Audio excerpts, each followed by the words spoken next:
Welcome to my YouTube channel. 1, 2, 3, let's go. Selamat menonton. Om Swastiastu.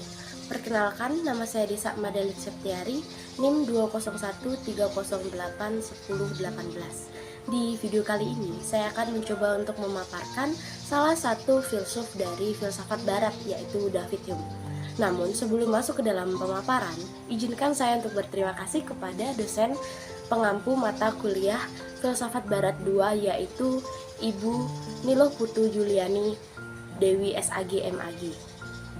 Masuk ke dalam pemaparan materi. Mungkin banyak sekali dari teman-teman yang belum tahu siapa sih sebenarnya David Hume itu. Jadi, di sini saya akan mencoba menjelaskan sedikit tentang riwayat hidup David Hume. Jadi, David Hume ini adalah salah satu filsuf dari filsafat barat yang lahir di Edinburgh, Skotlandia pada tahun 1711.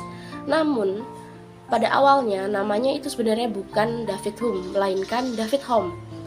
Tahun 1734, ia memutuskan untuk mengubah namanya menjadi David Hume karena rakyat Inggris kesulitan mengeja namanya dengan Home menggunakan cara berbicara dari Skotlandia. Ayah dari David Hume ini meninggal sejak David Hume masih kecil. Namun orang tuanya sangat menginginkan dia untuk fokus dan memperdalam ilmu hukum. Tapi sayangnya, David Hume sama sekali tidak tertarik dengan dunia hukum. Ia malah menekuni dunia filsafat dan juga kesusastraan. Bahkan, ia sampai mempelajari filsafat dan juga kesusastraan secara otodidak. Karena pemikirannya yang liberal dan cenderung ateis ini, ia ditolak menjadi salah satu profesor di Universitas Edinburgh pada tahun 1744. Dan 19 tahun kemudian, tepatnya pada tahun 1763, ia diutus sebagai sekretaris Duta Besar Inggris ke Paris. Dari sanalah ia mulai mengenal tokoh-tokoh pencerahan di Paris. Pada tahun 1767, ia bekerja sebagai sekretaris di London. Dan setelahnya, ia memutuskan untuk pulang ke kampung halamannya pada tahun 1769 dan menghabiskan sisa hidupnya di kampung halaman sampai dengan 1776.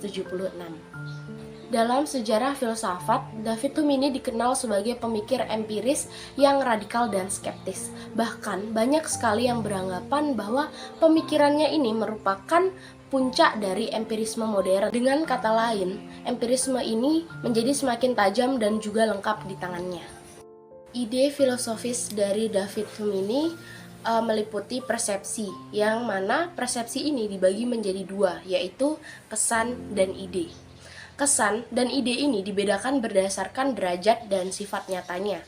Kesan ini lebih kuat daripada ide. Kesan ini juga meliputi hasrat, sensasi, dan juga emosi. Kesan ini dibagi menjadi dua, yaitu sensasi eksternal dan juga sensasi refleksi. Sensasi eksternal itu seperti sensasi yang kita rasakan dari hawa-hawa luar ataupun pengaruh-pengaruh dari luar. Sedangkan sensasi refleksi ini adalah contohnya ketika kita memegang sebuah api, pasti kita akan menimbulkan refleks kaget dan juga menarik tangan kita dari api tersebut.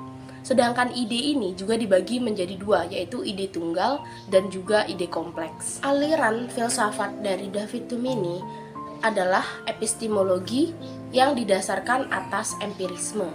Bagi Hume, ilmu pengetahuan tentang manusia atau science of man adalah satu-satunya fondasi solid bagi ilmu pengetahuan lainnya, di mana ilmu pengetahuan tentang manusia ini harus didasarkan atas pengalaman dan juga observasi atasnya. Dalam kritik terhadap pemikiran, David Hume ini mengkritik 3 pemikiran, yaitu yang pertama pemikiran rasionalisme, yang kedua yaitu pemikiran religius, dan yang ketiga adalah pemikiran empiris yang masih percaya dengan adanya substansi.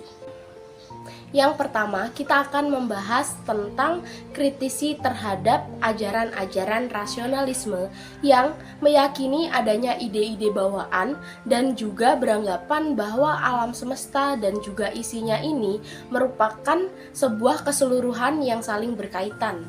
Dan di dalam hal ini, David Hume sejalan dengan pemikiran Locke dan juga Berkeley.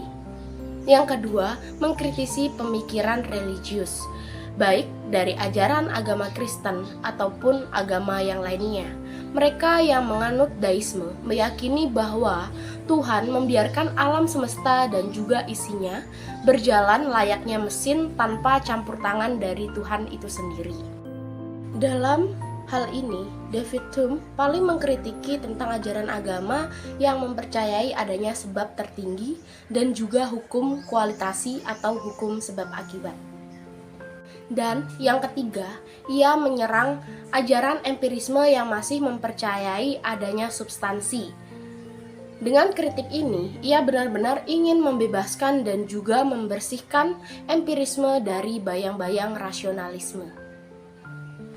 Selanjutnya, pada bahasan terakhir, kita akan membahas mengenai relevansi ide filosofis David Hume dalam agama Hindu. Dalam ide filosofis yang sebenarnya, David Hume ini lebih mengarah ke ateis.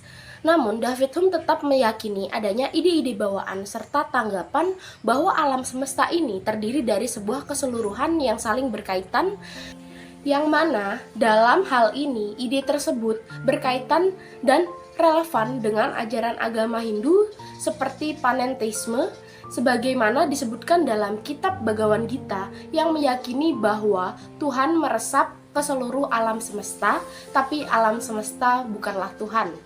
Yang tertuang dalam Bhagavad Gita bab 9 sloka 4 yang berbunyi, Maya tatam idam sarwam jagat awyakta murtina.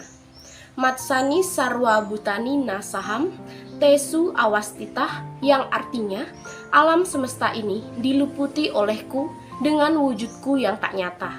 Semua makhluk ada padaku, tetapi aku tidak ada pada mereka. Sekian yang dapat saya sampaikan. Mohon maaf jika ada salah kata ataupun salah-salah pemaparan. Baik, saya tutup dengan Parama Santi. Om Santi Santi Santi. Thank you for watching. See you the next video. Bye.